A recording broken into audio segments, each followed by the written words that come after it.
Hare Krishna. My name is Chaitanya Pramadas.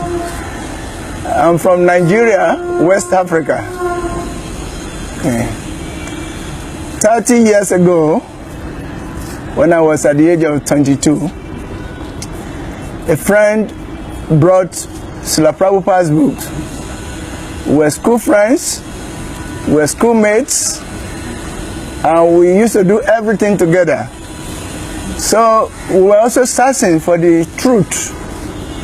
You see, in my background, I was a Christian, my parents were Christians, and I was searching for the truth. At a point, I stopped going to church. I stopped following anything because I was not convinced. Questions I had were not answered.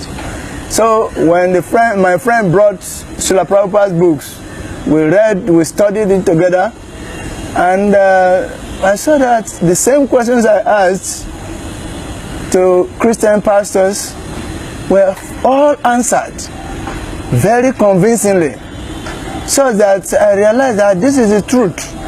Questions like reincarnation, karma, why there is inequalities in life, and things like that.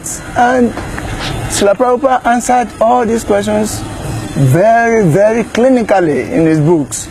So I studied Chant and Be Happy, Science of Self-Realization, then a lot of quotations from Bhagavad Gita. I started reading the Gita. So I became fully convinced. So one day we decided to go to the temple. And I traveled a distance of like 2 hours by car to the temple. And that was my first time of seeing temple physically and seeing devotees physically. And that was the last day of my material life. I stayed in the temple, I lived in the temple until 20 years before I went back to my parents and to visit them and to let them know that 20 good years before I ever visited my home. So this is this knowledge is actually spiritual. It is universal.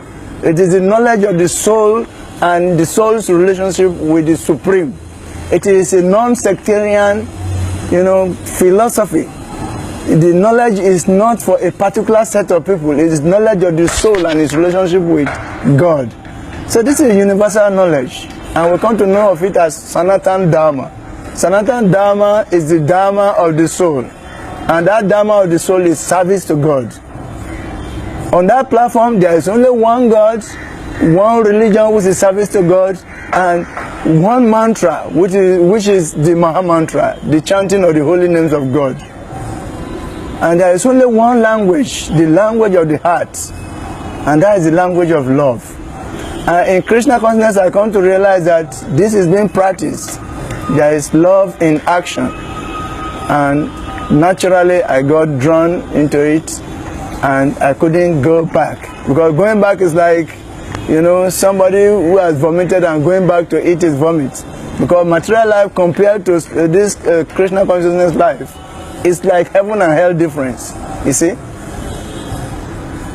it's heaven and hell different. For instance, I was smoking, drinking, following women. I didn't know what was right from what was wrong, even though I've been reading the Bible, because there were no examples, proper examples to see. But in Krishna consciousness, I saw that people were following, and their life was completely different. They were completely free from illicit sex, gambling, intoxication, things that I was addicted to, and things that everybody considered normal. So there I began to live among them, and I also developed the same quality. I developed a distaste, complete distaste for these same things I was completely ensnared with. So I see that there is potency, there is power in association, and I took full advantage of it.